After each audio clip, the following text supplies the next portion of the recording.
आता नाशिकला गंगा घाट. चला तुमचा व्हिडिओ दाखवतो आता तुम्हाला तिकडं. काही पाऊस खूप वाढलाय. आम्ही इकडं पेट्रोल वरती थांबलोय. नाशिकला लई जोरात पाऊस आहे, बघू शकता तुम्ही.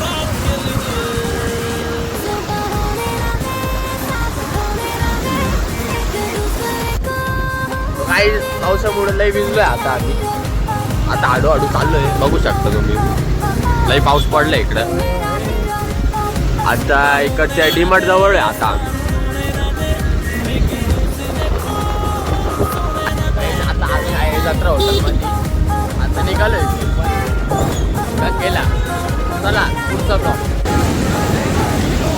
बघू शकता. आलो आहे आम्ही गेला. हे पा 2 रुपये किती आलाय.